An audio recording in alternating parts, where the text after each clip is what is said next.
Hello everyone and welcome to the Creative Noah Land podcast. Now, this might seem like a massive question, but are you living your life with purpose? Maybe it's something that you haven't even thought about until right now. Or maybe you think it's about finding that single grand calling or once in a lifetime revelation that's reserved for the lucky few who have just managed to get it all worked out. Well, on this episode, we're joined by the wonderful Hannah Miller, an author, a businesswoman, and a strength coach who specialises in helping to guide people to live lives with more intention and purpose. She has literally written a book on it. Studies have shown that having a clear sense of purpose improves not only our mental and physical health, but it boosts our well-being, it lowers our stress levels, and even increases life expectancy. So, Hannah's here to help by explaining why purpose isn't just reserved for the select few and why it's not about a single grand calling, but that finding our purpose can happen for anyone in any situation as long as we're willing to do the work. We discuss how purpose is something that builds, something that evolves and shifts over time when we understand who we are as people and our values. It's something that's already within us based on our talents, personalities, and experiences. But I get it. It all probably still sounds a bit daunting, right?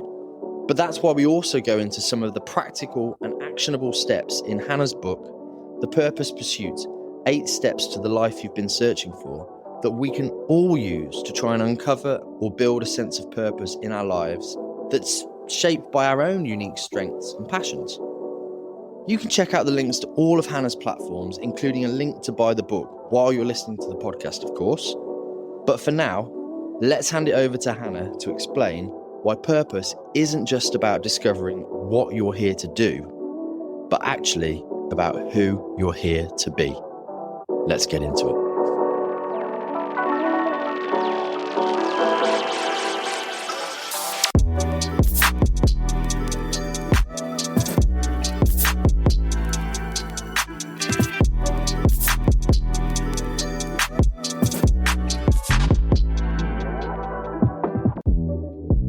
Hannah, what am I here for? It's that deeply human question. And that's why I think you and we're going to have a great conversation, because I think this is where our purpose aligns. Yeah. I talk about in Creative Noah Land all the time about how we're here to try and inspire people to do the stuff that inspires them. And, well, you're the expert. You've just written a book called The Purpose Pursuit. Yeah.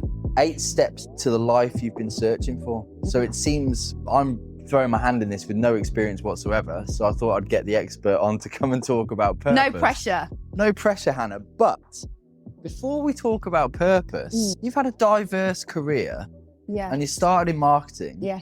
And you actually just told me that you had a very creative start and you're quite the master musician. Well, that sounds grand. But what was the moment when you realised, and I'm probably going to word this really badly, what was the moment when you realised that helping other people find their purpose was part of your purpose? Yeah, that is a great question. So I have had a diverse career. And I think as people are listening to this story or any of the bits today, I hope that they can pick up nuggets that are relevant to their situation.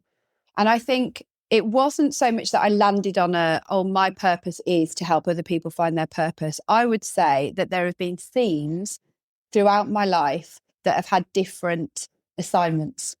So maybe that's why for me, that understanding of your personality and who you are is so important, because that's going to stand the test of time. You may find yourself in one era of your life, a stay-at-home mom with your children, another era, you're working in a corporate sector, another bit of your life, you work in the charity sector.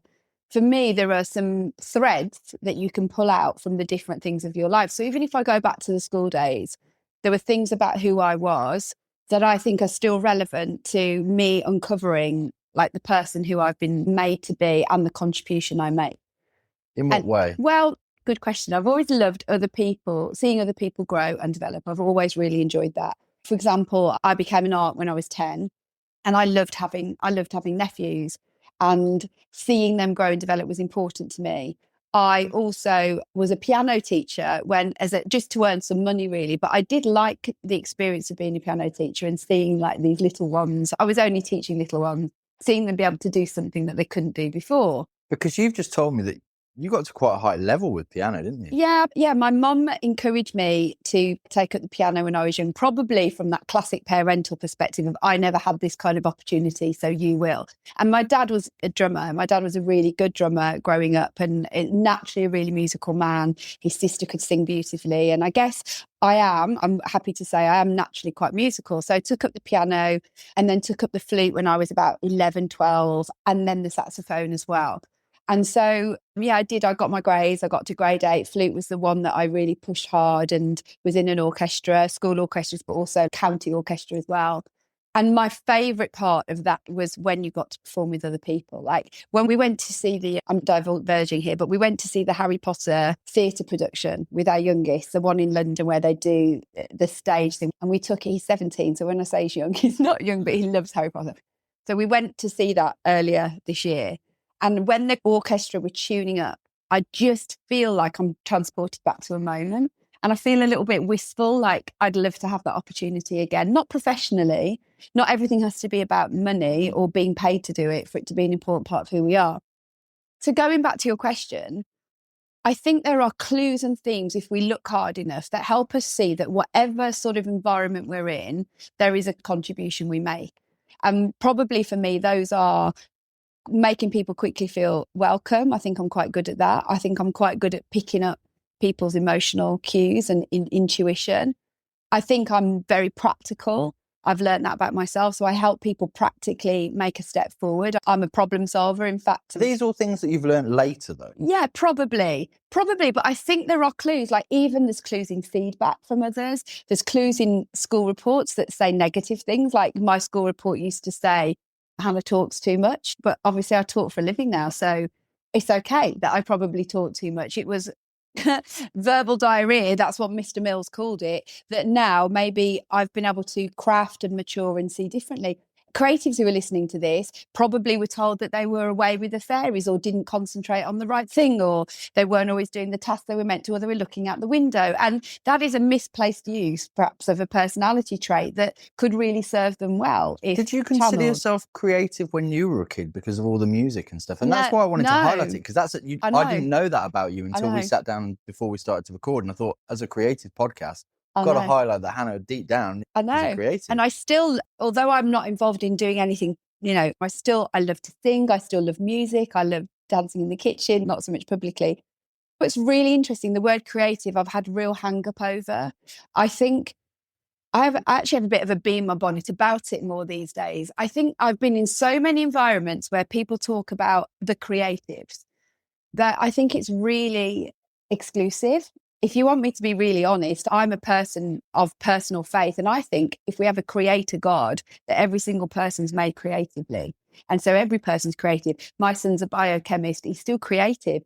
How can we come up with mathematical solutions to things or scientific understanding or inventions if people aren't considered creative? So I don't really like the creative, non-creative divide. Well, we talk about that as a bit of a problem as well on Creative Nowhere Land, because creativity with a big C is just simply problem solving. That's right. And it's thinking differently. Or I just think everybody has a creative part within them, whether that comes up mathematically, scientifically, musically, with words. I mean, I always love to write stories. I've written a book, but I still wouldn't use the language of creative, because for me, that feels like, it's so funny. It feels like a mantle that doesn't belong to me. It belongs to really creative individuals. I can think of individuals who are songwriters, and I think they're the creatives. But in my heart, I don't really like that. I want to push against it and say, actually, I am creative. You're creative. My son Noah, who's a scientist, is creative. My husband's a creative, because we have that ability in us to create and to, like you say, problem solve.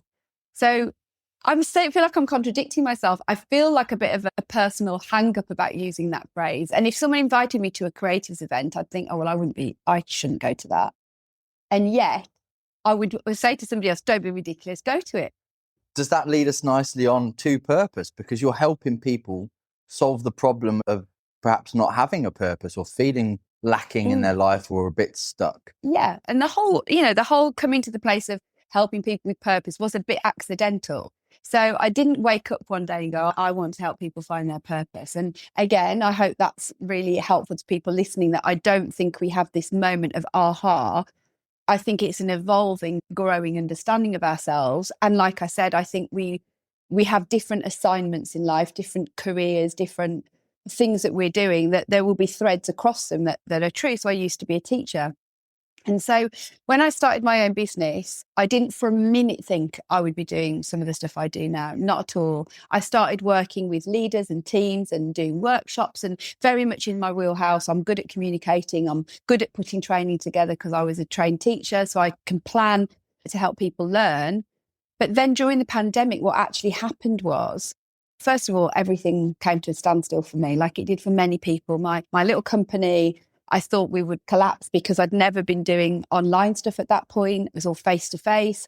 Lots of things got cancelled. So suddenly my financial situation didn't look so great. And I had two really important conversations. One with my husband, who listened to me as I grieved a little bit and then said, come on, we can pivot and you're going to be all right. Take the pressure off. And then with a friend of mine, Justin, who also works in strengths and personality like me. And he said to me, it's a bit of a practice what you preach moment. What's your personality? What are your strengths? And how can you put them to use in this moment of crisis? And so the next day, I picked up a phone and I decided to start recording little videos for Instagram about different strengths, different personality types, and how important they are in a time of crisis. What does it look like for that strategic person in a crisis, or the innovative person in a crisis? How do they contribute? And so I started to do these videos, and the long story short is people started to watch them and they liked them and it got a little bit of traction. And I thought, oh, maybe I can do this. I'd never done face to camera work ever. And people were saying, you're really good at this. You're quite natural. Did that take you 500 takes? And I was like, no, it didn't. I'm not a perfectionist. I just stick it out there. And they're like, yeah, but you're quite good at this. So off the back of that, quite a few people started messaging me and saying, would you do some one-to-one coaching with me? We've worked together before. I'd been into their business. I'm feeling a bit like I'm in a time of transition. We're in the pandemic. It's making me think a lot about life. I want to do something different. I know this is a long answer, but it's important.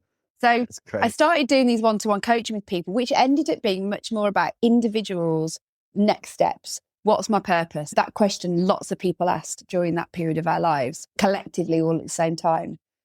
And I found that I could be quite helpful in steering people towards their next steps because of the work I'd previously done, understanding personality, all the stuff that went into my book. So I had this idea in 2020. We were in France, actually, camping in France. It was during one of those windows when you were allowed to go to certain places. We were camping in France and I had one of those ideas that you have, and I paid attention to it. And there was a lad called James, who was our lodger at the time. He was an operations manager, but he'd been furloughed. And he wasn't on holiday with us. He was here looking after the dog. And I sent him this voice note from France. I wish he still had it. He probably doesn't. And I just said, James, I've had this idea of turning everything I've learned into a course to help people called The Purpose Pursuit, to help them think about their next steps. Take everything from all this work I've been doing. If I do it, will you help me on an operations side of it? You're furloughed. You live in the same house as me. You may as well kind of thing. Yeah. And he was like, I've got nothing else to do. I'm bored out of my brains. Let's do it. So there was a bit of serendipitous kind of situation there. You are where you're supposed to be. I don't really believe in coincidence. Well, no, nor me. And he also he's like an extra part of our family. He's another one of our kids really now. And we love James to bits. But he got stuck in, used all his operational strategic mind. I did all the filming and the course creation. We put a course out there. This is slightly off topic, but the reason the book came about really was a desire in me to get it into more people's hands. Not everyone can afford the time or the money or the investment of a course and a coaching program. How do you help more people? And a book is a low bar, really, isn't it? It's a low bar of entry. People can read a book. They can take themselves through that process. They can always take it further if they want to.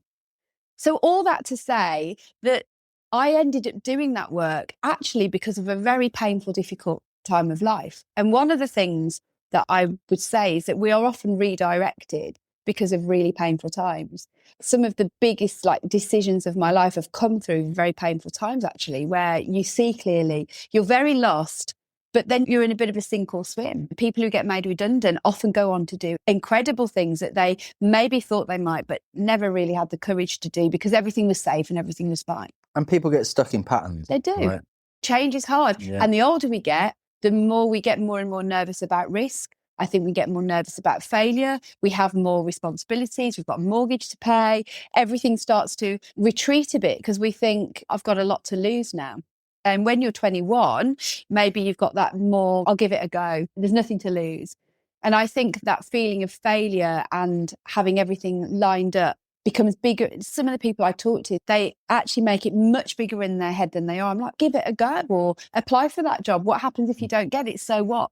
It's reducing that pressure a little bit. What is failure anyway? How can we see that word more? I mean, don't get me wrong. It's not like I go, yeah, I'd love to fail, but there's lessons in that. There's always lessons in it. There's always something to learn in what doesn't go. I've had loads of things not go as I expect them to all the time. We talk about purpose, and I know that's going to be different for everybody. But what happens when someone finds their purpose? Like you say, you talk about people doing incredible things. And with doing the book and everything, you've gone in deep. You've gone into the studies. You've gone into all that stuff about people actually finding the thing that makes them tick. Was there a question in there? No, you started with one. Tell me what. Yeah. So what happens when someone finds their purpose? First of all, just to say, it's very interesting that purpose has shot up the sort of AI and Google usage. It's something that's really fascinating. The data is suggesting people are asking more and more about this idea of purpose. Do you think that's because people are more lost? I think there is a growing desire for more, perhaps. I think there is a growing desire that life, I don't know what the circumstances have led to this, because there's always been a question around purpose. What is purpose? It goes right back to early philosophers about this idea of purpose. But I think there is maybe a growing feeling of lostness and desperation at times of the state of everything. Perhaps the fact we know more, there's more news, we're more globally aware, has made us more feeling lost. What is the point of all this? And there is an issue. Stephen Bartlett was talking about on a recent podcast. He was quoting some evidence that I think it is 2 in 5 Americans and 3 in 5 Brits under the age of 30, this is vaguely correct, it might be slightly wrong, have a sense of they have no idea what their purpose is and are longing to know more about life. But the problem with a word like purpose and capital P purpose is it then feels like this nebulous thing that perhaps scary. 5 or 10 people, the big celebrities or people who have mega callings can find. Reserved for those lucky reserved few. For a lucky they've few. always known what their thing was. Exactly. Yeah. Whereas I feel like demystifying it, normalizing it, seeing it more as an evolutionary growing. It wasn't that I wasn't in my purpose at 21. It's just I've got clearer about some of the things I want to say yes to and the stuff I'm more inclined to say no to.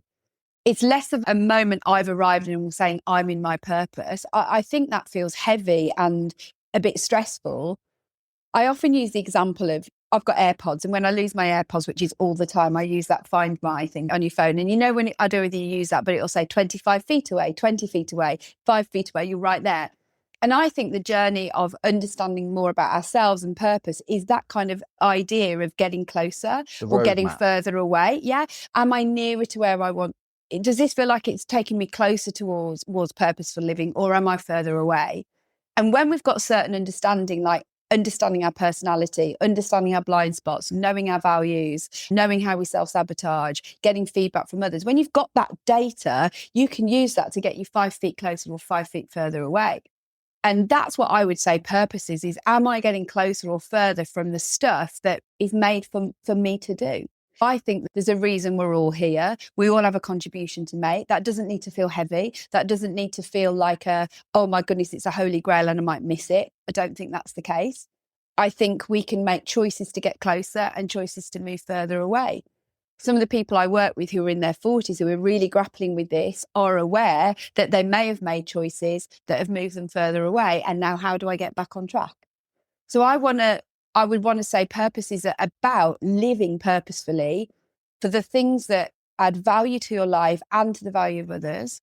Going back to your question, people who do live with a sense of purpose, they're healthier, they are happier, and I mean that in the widest, more perhaps content use of the word rather than emotional use of the word. They tend to live longer. They tend to have healthier hearts. They tend to have better relationships with people. They tend to have a generosity and a gratitude about them. So there is so much data, and there's more in the book, around why this is a good idea. And again, it's not about I've arrived one day at a destination of now I'm in my purpose. It's how do I take these lessons of life and use this data to help me make better decisions. I was talking to a lad earlier who's 20 and he was having a coaching session with me and just saying, when you take your next job and you work there, it is less binary of this is right for me, this is wrong for me. You may want to leave after a year if you're unhappy there, but that's not a problem or a failure. That is massive data you've got. The stupid thing to do is to do it again, right? To go and pick another thing like that. If you discover about yourself that corporate life is not for you, well, don't do it then. What's the definition of insanity? Doing the same thing over and again, exactly. expecting It's a different result. That's the problem. Getting feedback on actually this wasn't for me, great. You've learned some brilliant. You've now got loads of data to help you make a better decision.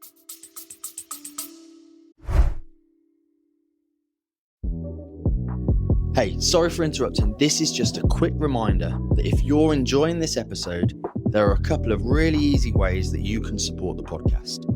You can hit the support the show link in the show notes, or consider grabbing yourself something from the Creative Noahland shop on the website. And don't forget, community members get free shipping on all orders. So, before you buy anything, be sure to join. Thanks again for being part of the Creative Noahland community, and now, let's get back into it.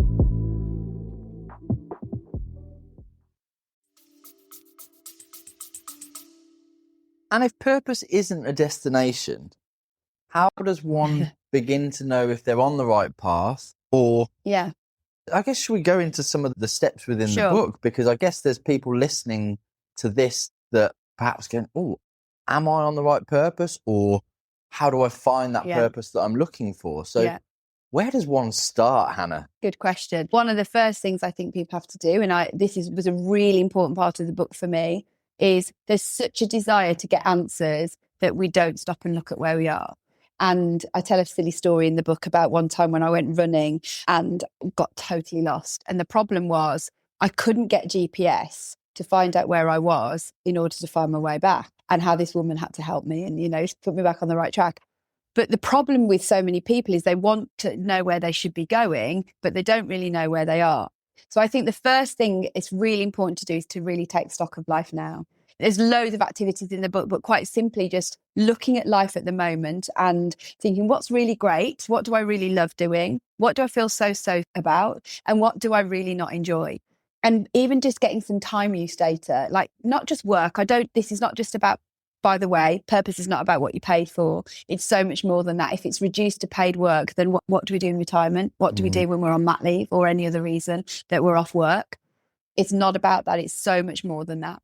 But get some time use data, spend a bit of time tracking life and thinking, right, let me look back over this last week. What was really good this week? Where did I feel most alive? Where did I feel most sense of satisfaction? What did I really enjoy? And it could be a really micro activity. I actually really loved fixing the washing machine. Okay, great.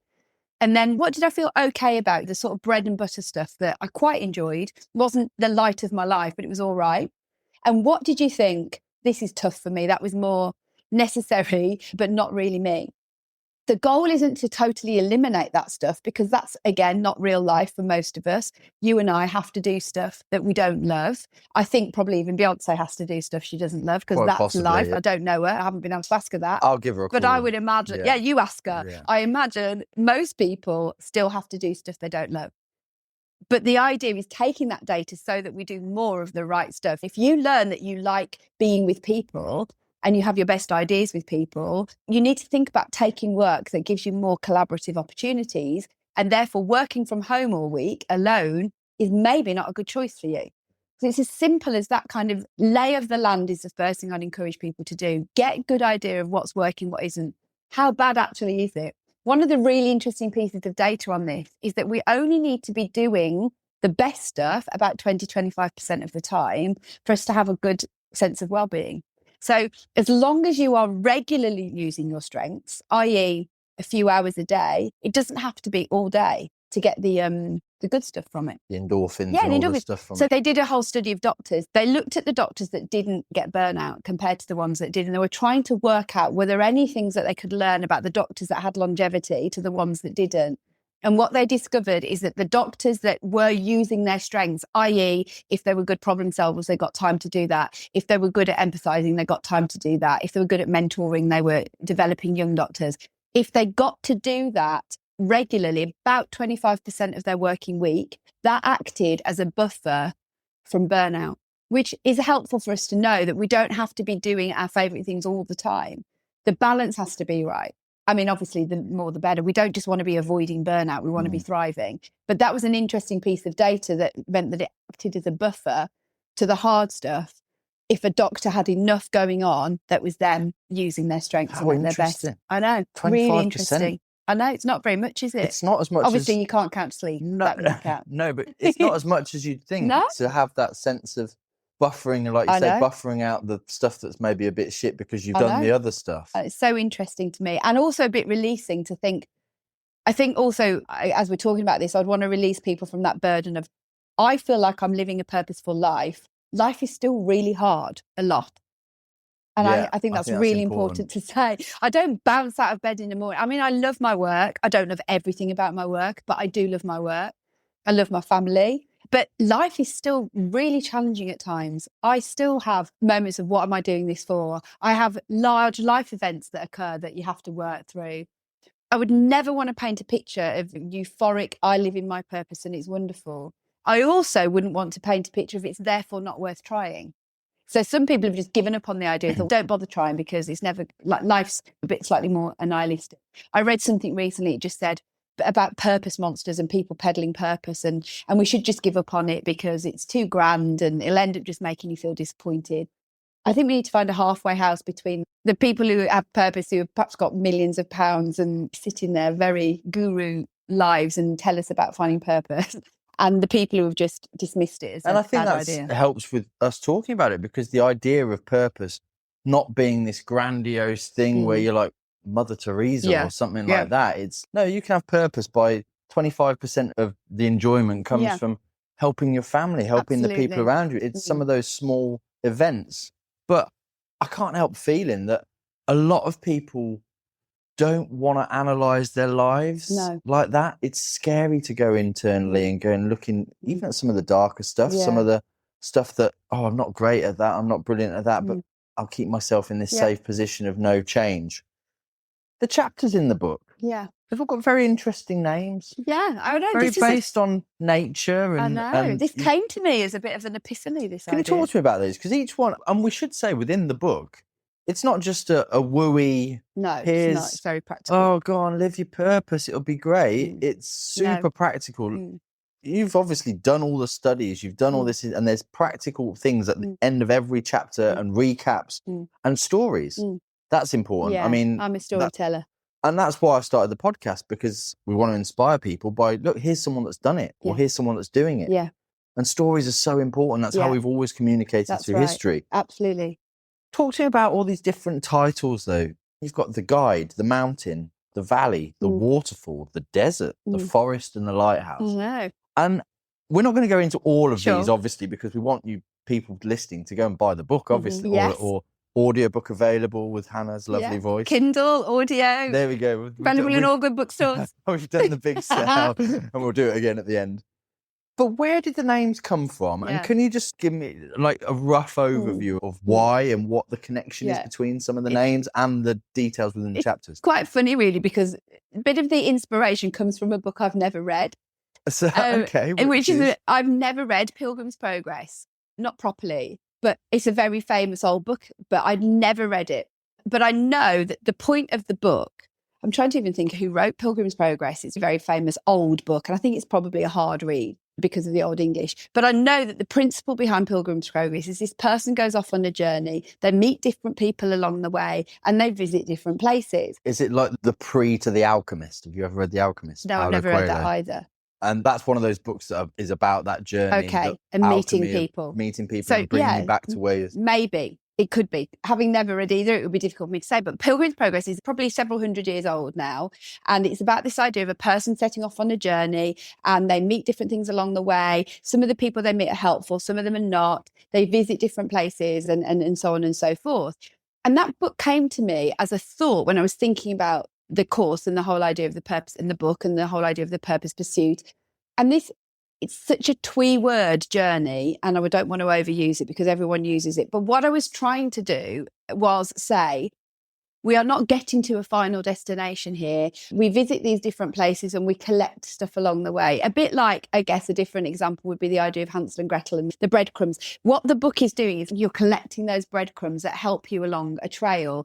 And it's not, as I've said already, I know I'm 46, just turned 46.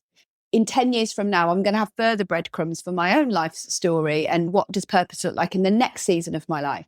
So the idea of the visiting the different places was to give people that sense of momentum, of data gathering, of practical stuff, but also the idea that you don't really arrive anywhere and you can revisit any of these places at any time. So then when I came up with the ideas of the names, it was what sort of pictorially represented that kind of stop off. So the route, that's the first one. You can't go anywhere if you don't have a map, if you don't know where you're going, if you haven't seen where you are. So that's the self-analysis. That's the self-analysis. Where am I? What's working? What isn't working? How to feel about life. The guide then is, the reason the next chapter is called The Guide is that setting off on any kind of journey, we need a really helpful guide along the way. You need your GPS. Yeah, you need your GPS. And the guide is when you start to discover this idea of your personality and your strengths and the stuff within you. So in that first chapter, we start to orientate ourselves a little bit more around, me paying attention to who I am and what my strengths are. So we get deep into the sort of strengths-based psychology, positive psychology, personality traits, talent, all of that's covered. Can I just ask, this might be a bit of a sidebar, it's fine. But do you find that quote unquote more, although we've banished the creative myth, quote unquote more creative people have similar character-based strengths or similar character-based weaknesses than, say, perhaps someone who might be a bit more business or traditionally business orientated? Yes. And when you go through that early part of the book, I created a little bit of a diagnostic tool of personality types, and one of them is called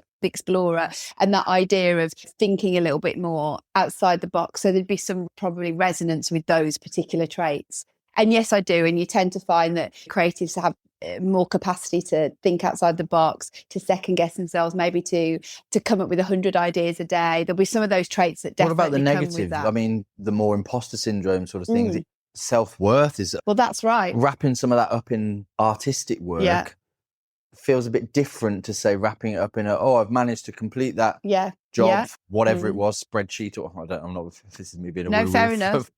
But when a creative wraps perhaps a little bit more of their identity up in personal work, because you've produced this thing. Exactly. Well, it's really vulnerable, it's a different isn't it? metric. It's like I said to Laura when the book first came out, I said, I feel like I'm naked in public. It's that kind of giving of yourself. As you go through the book, so the guide and the mountain are very much about you at your best. But then when you go to the valley and the desert, those two chapters are looking at two things. They're looking at how do we self-sabotage because of our personality? So what's the downside of having these strengths? What's the blind spot? So if you are a bit of a people pleaser, if you love people and you're willing to give of yourself, the negative of that could be that you find yourself saying yes to things that you should have said no to. There's nothing wrong with wanting to please people. I say this all the time.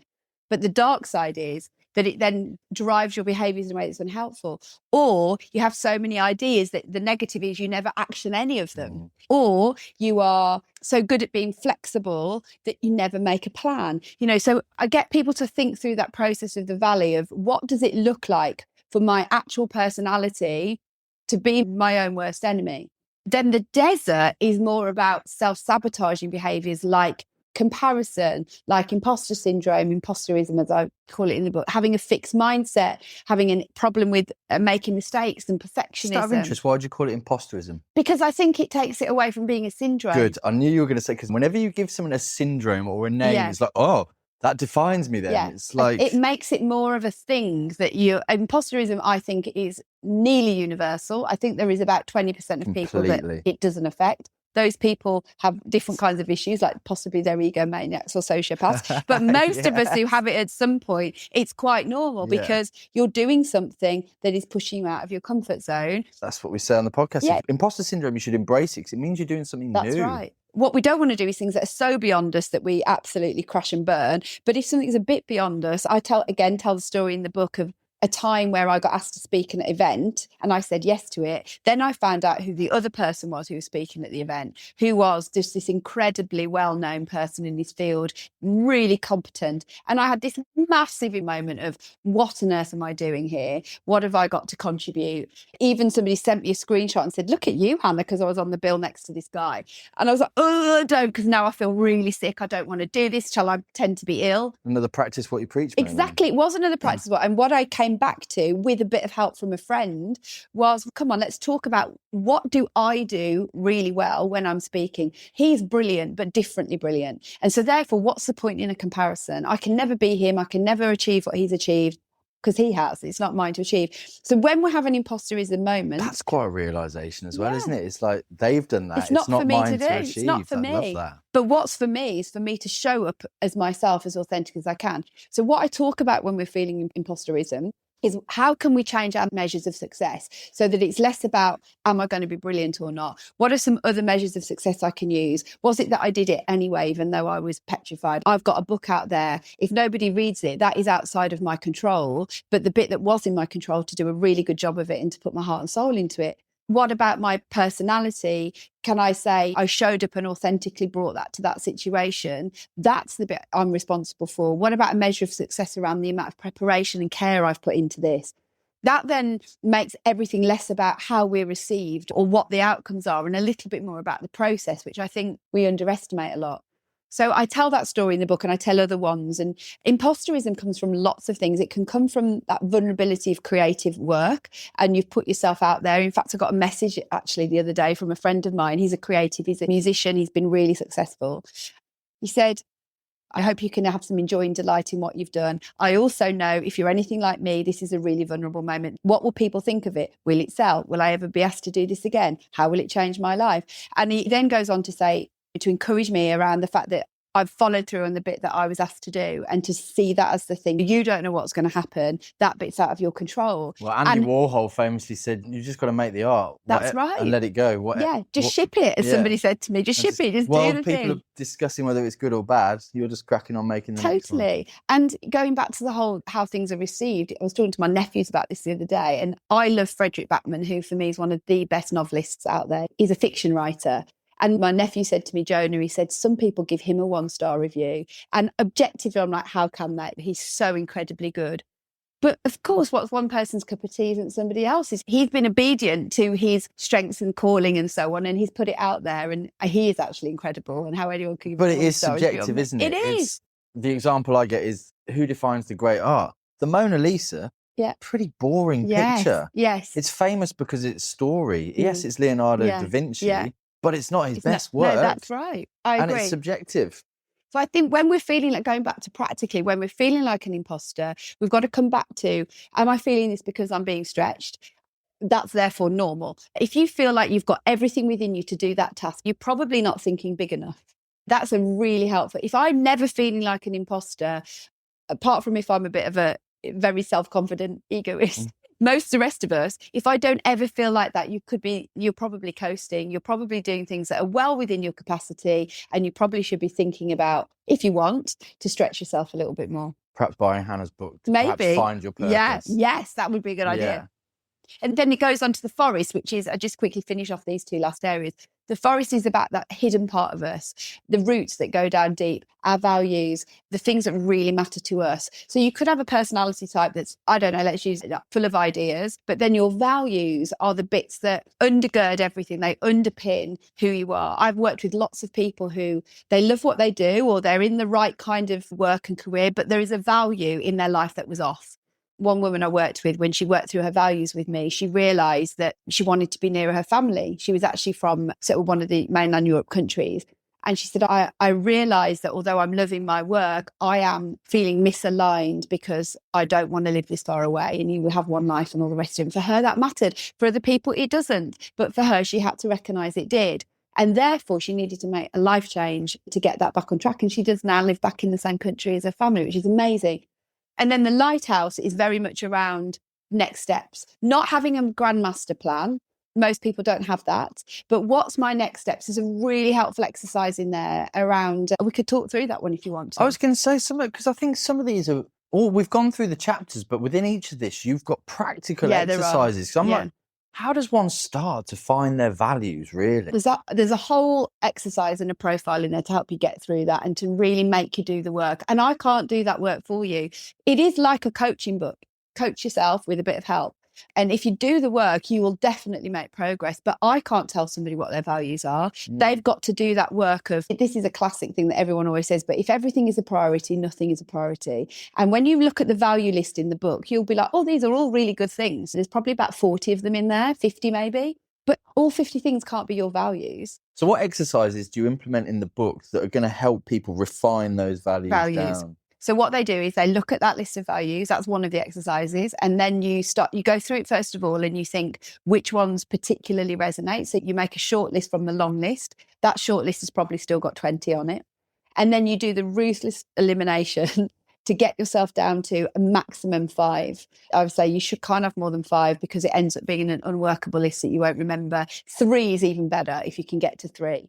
And then what you then have to think about off the back of that is the next part is to diagnose how well am I living out these values. So let's say you said your values were family, adventure, and knowledge. Let's pretend that's what you chose. So you then have to look at your life and think, if I was scoring myself out of 10, and there's a matrix in the book which is about the walk and talk around our values. I won't go into all those details.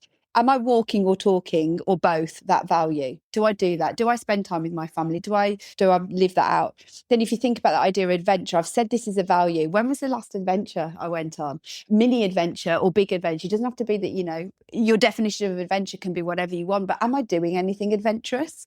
And then what does say? Knowledge. Are you learning? If you are, then great. So if you go through that diagnostic process, once you've chosen your values, you can then pick one of those values. You can't address everything at once because we've got finite time, but you might go, right, adventure, I've scored that really low. What am I going to do in 2026 that's 10% more adventurous than it currently is? What does that look like for me to live that value out? One woman I worked with, she put creativity into her top 5. And she said to me when she was working on her values that she was a 40-year-old woman.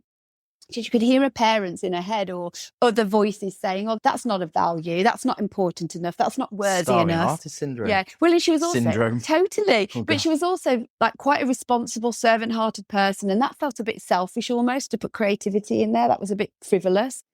And I was like, no, come on, we're going to fight for that. She put it in her list of 5. And then the next thing was like, what can I do that allows me to begin to have a creative outlet? She actually decided that one morning a week, she was in that time, she wasn't working full time. She's going to give 3 hours a week to a creative endeavour. And that was going to be her action for the year towards embracing that value. She's actually gone on to do some really incredible things in the work that she's now doing that is a more creative outlet for her than she had before. But that was years on. So I guess that, again, the point I'm trying to make there is small tweaks and changes are worth making. A 10% shift is still worth doing. Like me saying to you that next year I'm going to start playing the piano every week and just at home, just sit and say for an hour a week, I'm going to sit and play the piano. That is a shift that moves the dial that in a year on from that, I might go and do something more. And these actions require discipline though, right? They do. And that's the hard bit for a lot of people, totally. isn't it? In the world that's trying to pull us in all sorts of directions, that's the hard bit. There are some individuals who are really good at making a decision and just saying, right, that's what I'm going to do. They set a goal and they go for it. I think that's another really important thing. You need to understand yourself. What motivates you? What helps you stick at something that you're not going to stick at? If you and me and 10 other friends, we all decided we were going to run a marathon next year, let's pretend, what would enable us to actually reach that milestone in terms of motivation and discipline could be quite different. You might say, I'm going to track all my runs and I'm going to use loads of data and that's what I'm going to do. I might say, I need to meet a friend because I won't go if I don't have the accountability of a friend. Somebody else might say, I'm going to join a running club. Somebody else might say, oh, I love knowledge. I'm going to read loads of books on running. Someone else might say, I've got to do it for charity because then it will make it worthwhile. Do you see what I'm saying there? There are different things that we have to learn to unlock that help us understand what motivates us and disciplines us. And they can be good and bad. They can. So, for example, when I was writing the book, loads of deadlines, you've got drafts to write. I said to my editors right at the start, I can be a bit last minute. I like pressure. Parkinson's law. Yeah, I'm definitely like that. I love a bit of pressure, but I cannot write a whole draft under that kind of pressure because it won't be good enough. So we made a decision that we would create chapter deadlines because I wanted them. I like deadlines. I like pleasing people. So if I've said to my editor, Elizabeth, you will get chapter 1 on December the 12th, I will do that. If we just had this loose deadline of the draft will be in on February the 4th, oh my gosh, I would have been writing right up to the deadline. So these enforced mini deadlines, using the fact that I like to please people and I don't like to let people down, was using my personality for my good, actually. If I'd have just said, I'm going to create an internal deadline of the 2nd of December, that would have been so fictitious to me. I wouldn't have done anything. But you're at that stage where you understand yourself. Yes, I am. And I guess I meet a lot of people who perhaps feel a bit lost, and there's me trying to direct them to the podcast, go and listen to the stories. But yeah, I'm just trying to think of the listener that is just completely... Sure. So go back, I would say, reflect. I mean, you can answer this question live on here. If you think about a time where you were motivated to do something and you completed it, what were some of the factors that led up to you actually successfully doing that? What within your personality? So I did do a half marathon years ago, the first one I ever did. And the reason I did it was because a boy I was teaching had leukemia and his dad was a bus driver and he had to give up work to look after him. And financially, they were in a tough spot. That makes me sound really worthy. I don't mean it to. I would never have probably ever done that had I not had the initial motivation of raising money for Jamie's family with a couple of other colleagues. So I learned something about myself. Okay, I thought, this is a hack. If I want to do something that's good for my health, maybe I need to have a cause that makes me feel it's worthwhile. I'm not going to necessarily do it just for the love of running because that's not me. So the question I'd revert that back to you is, when have you done something that was difficult and what enabled you to succeed and complete? And you might not have an answer for now, but that is a question. That is something I've got a few answers, but I don't know how deep I want to go. It's up to you. Well, I mean, sounds like you. I've done quite a lot of work on myself, and my sister is in the mental health sector, so I know a lot about myself. And for a very, very long time, I didn't necessarily see it as a bad thing. I had some toxic drivers that were, well, if we're going deep, don't be dad. Yeah.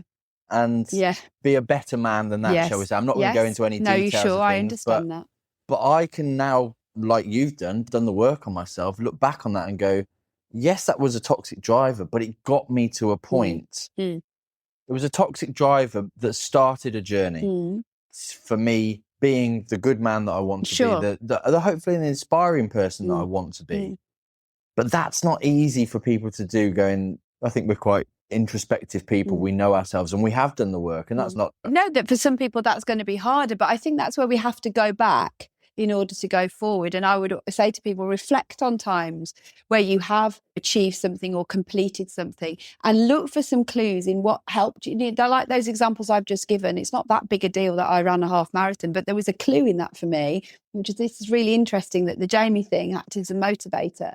And then I just know of myself that I am quite externally motivated. I'm not as intrinsically motivated as some people might think I am. In what sense? You mean your because I feel like I'm a bit similar. I get the motivation from the external validation. Someone's proud of me. I've done something. I've achieved something. I don't want to let you down. But then do we go into the danger of ticking the list, quotas? I've done this, I've done that. That's how did I then define my self-worth? Because I think I'm guilty of that sometimes. Totally. And I'm going to be working on myself for the rest of my life. I'm not going to get there. I think what I'm trying to say is that you can learn to think, how do I work with the personality I've got in order for me to make the progress I'm looking for in my life? That's really the question I'm asking. And, not to keep saying in the book, but the book does use a framework to help people simply understand their personality a little bit more. And I refer to that throughout the book. So you start to see what some of the traits are of having that, learning to find ways to stop ourselves from self-sabotaging by using our personality for our good. So like that example of me saying, I need you to give me deadlines. That's me using my personality for my benefit, right? There's nothing wrong with that whole process. Yes, it'd be lovely for me to think, I'll just get that done in a timely manner.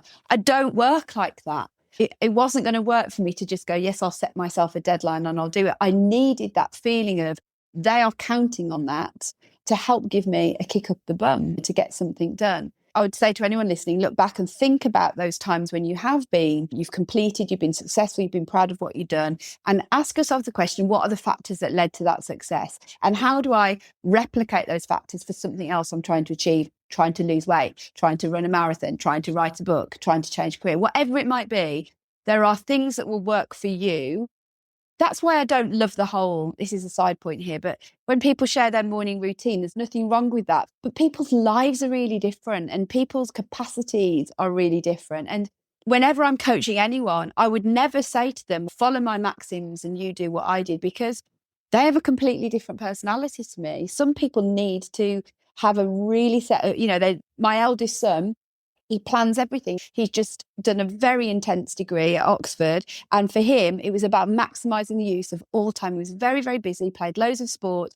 So every bit of time was really allocated and planned for. And this is what I'm going to do. That's not going to work for some people. It would be like a straitjacket. For him, that release time back. So I think it's so important. That's why I always come back to personality.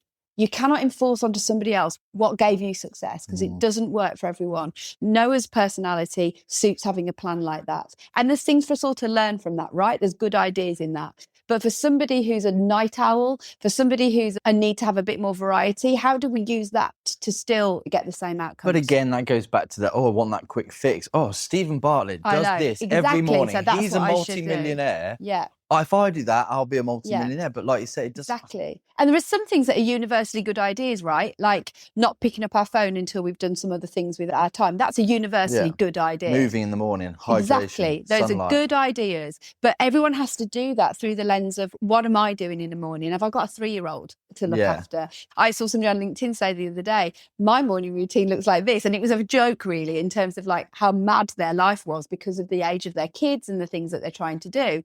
And you have to work with the confines of the life that we're living. There is no point me trying to emulate the life of someone who's got a very different set of circumstances to me. And like we discussed, it's about cherry picking those bits that work for you and putting into practice those. Sometimes it might be, I've done 3 of my list of 5 things that I need to do today. Yeah. Daily acts of resilience, I guess, is what I'm saying. Those things that sometimes you don't want to do, but discipline's going to get you further than motivation every time, isn't it? That's right. And by nature, I wouldn't say I'm the most naturally disciplined people, but there's great stuff out there. The work of James Clear and the stuff like Atomic Habits is just universally brilliant. You just have to apply it to your circumstance and think, that phrase, don't throw the baby out with the bathwater. Rather than reading something and thinking, well, I can't do that. That's not my life. It's looking at your life circumstance and think, how can I embed some of this into the way my life runs? Again, in the book, I talk a lot about 10% tweaks. I think we can be very like all or nothing, unless I can sometimes. And again, that limits people because if I can't have it all, I'm just not going to bother. If you think about New Year's resolutions, sometimes I can be a bit like this. You go, I'm going to cold plunge every day. I'm going to run 5K every day. I'm going to read a book a week. I'm going to pick up my phone no more than 3 times a day. When we go really hardcore. Yeah. And then what happens is you get 3 weeks and you're like, I'm not doing any of this. And then you just do nothing. But does that go back to things like the personality traits and the drivers where you've got 40, narrow it down, narrow it down. Pick a thing. I've been wondering about next year, having this idea of maybe saying, for example, in January, I'm going to take vitamins every day. That's it, like a really small thing. Then in February, add a thing.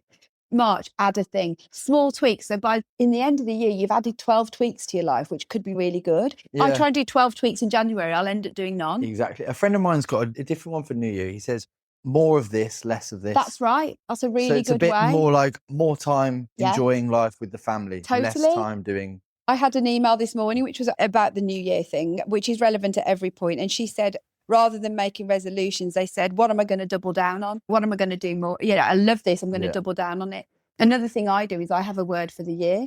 And I find that really helpful. What's been your word for this year? Strength was my word in January. I decided I wanted to be stronger this year. I had no idea how difficult this year was going to be. I knew I was writing a book, but my mother-in-law died in the spring and my mum died, as I've said, a few weeks ago. There's been other really tough stuff that's gone on as a parent and other things behind the scenes, and writing a book whilst trying to work. And financially breaking even this year hasn't been that easy because I've been trying to give my time to things that don't pay any money, like the book. So strong, I was thinking about, I want to be emotionally stronger, and I've really had to dig into that. I wanted to be physically stronger, so I wanted to spend some time actually physically working on doing weights or other weight-bearing things. I wanted to be strong and resilient in the face of challenges. And I kept coming back to that word and thinking, what does strength look like in this moment? How do I push into that?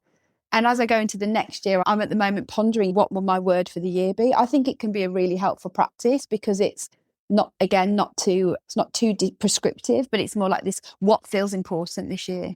And somebody else might have growth. Somebody else might have contentment, actually. That feels important. It's not a year for growth. It's a year for me being content with the way life is and using that as a lens to look. Then what it does is when every opportunity comes your way, you can filter it through that lens of, does this fit with that? How interesting. Now you've said that, I don't do a word for the year, but I might start. And I would say that the word for this year has definitely been connection. Yeah, I love it. Connection has been one of the most important things with the podcast, with sitting down, with sharing stories, with hopefully inspiring some other people. Life doesn't pause for purpose. I've heard you say that before. And in those messy times when grief, loss, heartbreak, all those things come into our world, is there any advice you can give people like, oh, I've been so good and I've been on the right track, but now the universe has just pulled the rug from under me? Have you got any words of wisdom about that? Yeah. Bear in mind you've experienced a lot of that this year. For me, this whole life has really interrupted my plans this year. I think that is definitely been the case. It may not look like that from the outside and people who are not tracking with me, but life has really interrupted my plans. I think that's important to mention, isn't it? Like, we people see the glossy veneer of the Instagram reel and you with a book launch and everything. It's not appropriate for me to share everything with everybody, but I am happy to say life has hugely interrupted my plans. I've been stretched beyond what I feel I can handle. Yeah, in so many ways this year. I've cried most days of this year. I'm okay with that. I'm a crier. That's not a big deal. But I don't want people to think, you often see people's end product. You often see people's moment where you don't see the rest. And I think what I'd say is, if I'd have known when I got the book deal last summer, if I'd have known that the book had got to be in and written and complete, all drafts complete, we went through 3 draftings and then a copywriting process, but by Easter, if I'd have known what was going to be going on in my life alongside that, I probably would have said, there's no way I can do it. So I think sometimes I'd say, it's better that we don't know what might come along the way, because we may have just backed out and just ignorance is bliss sometimes. Yeah, if I'd have known this year would be like it would, I've been like, this is a year to just stick with what you know, don't add anything into the mix, because this is going to happen and this is going to happen, this is happening. Actually, that isn't what the year looked like, and it happened. But you can't plan for any of that, can you? No, you can't. What's that famous phrase? Man makes plans and God laughs. Exactly. There's so many proverbs that talk about that idea of man may make his plans, but it's God who ordains where they go. And there's so many versions of that understanding that I think when life interrupts your plans, there's a few very simple things I'd say is we have to adjust our expectations of ourselves. So sometimes we just have to recognise I can't do what I thought I'd be able to do. Like, it's not just a case of keep calm and carry on. I had to take some time. I was with my mum for the 2 weeks before she died. I cancelled all my plans and decided that value-wise, this was more important to me than anything else. And so in times where life hits you in the face, I'd say come back to your values as a bit of a guiding principle about how do you want to conduct yourself. There's another really good piece of advice which came from when people have MS, they use this language of how many spoons do you have? I don't ever come across it before, this idea of how many spoons you have. I hadn't until recently. When somebody has MS and it's relapsing, remitting, they talk about how many spoons do you have today, meaning that when you have MS, you are constantly looking at what's my capacity today. Some days are a day where I might have 5 spoons or 10 spoons, and another day it's more like 2. And I think that principle is really useful in just our lives as well. And in times where we're more stretched, how many spoons do you have? And adjust your expectations. So rather than thinking, I can't do anything because I can't do what I'd hoped to do today, what spoons do you have and how are you going to spend them? Which one of those daily acts of resilience? Yeah, what are you going to do? If you've got 2 spoons today, what are you going to do with those 2 spoons? Choose it wisely. Yeah, what capacity do you have? How do we ask for help? How do we pay attention to our nervous system and do the things? I'm not an expert in that, but I am learning about what does my body need? What is good for me? When life interrupts us, unfortunately, it's that classic bear hunt. You can't go around it. You've got to go through it. So how are you going to go through it?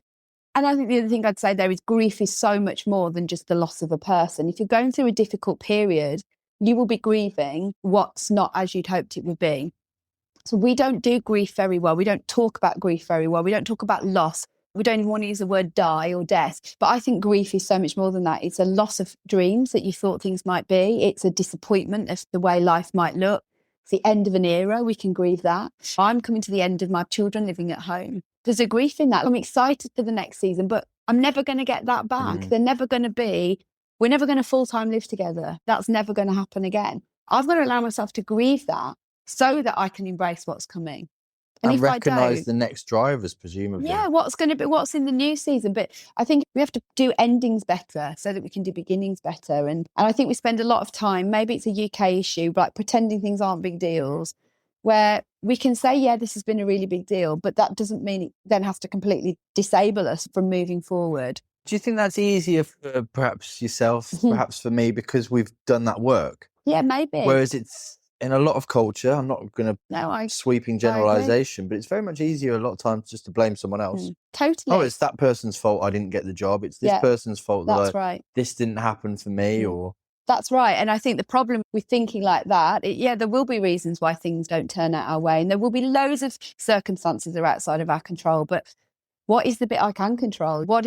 I can't stop life happening to me. I can't stop life events occurring. I'm trying really hard to focus on the bit that is in my control. And align with the things that really matter to you. That's totally. The stem of the purpose, I guess. All that I have is ultimately, in any given situation, and I don't want to give the impression that I always get this right, because I don't, but in any given situation, all I have is control over is my response to it. That's all I've got. Perfect. So come on then, Hannah, what makes your book different? Because, I mean, I know you've done a podcast on this, but there's a lot of people in this world, isn't there? The self-help. If you listen to me, you'll do this. We've tried to outline that your book, it's practical. It's not just woo-woo. Oh, come on, believe in yourself, guys. You can do this. That's one of the big things, isn't it? About what stands your book out and the years of experience that you've got doing what you do. Yeah, I think what makes my book different, I hope, readers will be judges, is that I've tried to take a road that is, purpose is not this elusive, reserved thing for select individuals. If purpose is a concept, wherever you live in the world, whatever your life looks like, whatever your financial scenario, there's got to be an ability for you to access it in some way, shape or form. I have to believe that. I also haven't dismissed purpose as don't bother thinking about it because you'll only get disappointed. So the book is trying to hold a middle space. Balance. I think the book is also for everyday people. I'm an everyday person. I've got everyday challenges, and I've really tried to keep that in mind. It makes it, therefore, hopefully accessible. It's got my story in it, so I share lots of my own story, hopefully in a non-indulgent way. And it's also got lots of other people's stories in it. And when the editor was reading the book, she loved that part. She said it feels like a little bit of a behind the scenes. Obviously, names and things are changed, but every chapter has got stories in it that you will see bits of yourself in, because we have the story of being a human is universal. Lies the universal. Yeah, absolutely. There are things in it that you'll go, oh, that resonated with me. And then within it also, every chapter has got research and study. I've done the work on why is this true and right, and where's the research on it. I had really good editors that were like, Hannah, content is king, content, and we really pushed that hard. And also, as I've said already, every book has got reflections and activities in it. I get frustrated by books that I think are great, and then I go, so what? There's some brilliant books out there. I'm not going to name any names, but I've been left reading them and thinking, I really like this book. What do I do with it? It's great, but so what? What does this mean? How do I implement that brilliant truth into my life? It's great, but it's conceptual. And those books have their place, right? They agitate us. But my book is trying to take a conceptual thing and going, these are some things you can do about that in your everyday, normal life with constraints, limitations, and opportunities in it. And lots of early feedback has also said it feels like a conversation with a friend, like a companion, somebody coming alongside you, hopefully. And I hope people can hear that voice as they're reading it. It's quite conversational in style. As we've said, stories and seeing it done by other people or seeing those elements of ourselves in other people. So important, isn't it? Yeah, that's right. Yeah. I mean, we see someone else do it, suddenly it's capable for us. That's right. And in my work, like in my coaching, in my workshops, and I always include anecdotes and stories. That's probably part of my style, because I know that pennies drop when you hear examples from real life situations. So Definitely. That's a big theme in the book. Definitely. So, as we'll say again, make sure you go and pick up a copy of Hannah's book. Yeah. What's one myth about purpose that you think people have? Well, I've said already, I think sometimes people think purpose is what somebody like the Nobel Peace Prize winner has and nobody else. But I also think purpose can be seen as a moment in time or a aha or a destination. I think that's another myth. I just don't think it is. I think it's something that we grow in our understanding. And I don't think it happens through what we do. It's more about learning who we are and how that shows up in the different assignments, chapters, seasons of our life that we're in. And my last question, I think, about purpose. You've talked about how purpose isn't just about us. Yeah. And I think that's important because I don't know where I heard it years ago, but your talent plus helping people equals your purpose. Absolutely. And I was kind of like, well, how can I help people? Maybe the podcast is something 100%. even if it's just a little bit of inspiration. Totally. There is so much data that the most purposeful, happiest people, best well-being, have an element of their life that is not just about serving themselves. Adam Grant calls them otherish people. They're called all sorts of different things in different texts. But this idea of there is an element of my life where I am doing something that, of course, it will benefit me because anything we do has a benefit, but you're doing it for a reason other than your own ends. And for me, that's a real clue to purposeful living, something that connects you to your community, something that benefits a group of individuals. It doesn't have to be charity, but something that is like, what can I do? Mentoring someone. Okay. It could be as simple as that. It could be, I'm going to give you a bit of time. Also, just that generosity of the resources that we have. People who have that outlook are happier individuals. They're more purposeful. So another question I'd say to people, when you know what you have, what your talent is and who you are, what is a way for you to think about using that generously in some way, shape or form? One of the activities in the book, which is really important in the Lighthouse chapter, I've spent a lot of time crafting it. You look back, you look ahead, you then try and look at the next 3 months and what would that therefore look like? But then there's another bit to it where you go, right, now I've done all this work. How do I add in a slightly more generous, other people focused lens to these goals that I've made? So, for example, if it was that you want to spend more time with your family and eat your dinner around the table more often, maybe that slightly more otherish version would be one night a week we have people over who would otherwise be eating alone. So there is that element that you add in, which is your small act that actually will give you so much back in return. That non-selfless act. Yeah, totally. And, there's always a self in it because we feel good because of it. But that's really good. Fine. That's really great. Fine. But there is so much evidence around deep happiness and contentment that comes from having an element of our life that we choose to say, I'm doing that because it will benefit somebody else. We have money, we have resource, we have our talents. Any of those opportunities are our way of doing that. So that element is in the book also, that there is a push throughout the book to think about other people. That's important. Really important. My last thing, I've gone back to one of the, we see it on Instagram all the time, all the Japanese words. That I keep coming back to. It's the age-old one for my ikigai. Ikigai, yeah. And it's a combination of what you love, what you're good at, what the world needs, and what you can get paid for, right? Do you think you're living your connected Venn diagram, Hannah? As far as I know, I feel pretty happy that I am. Again, I would always go back to that homing a device thing. Am I exactly right there? Are my AirPods right here? Am I right on it? No, probably not.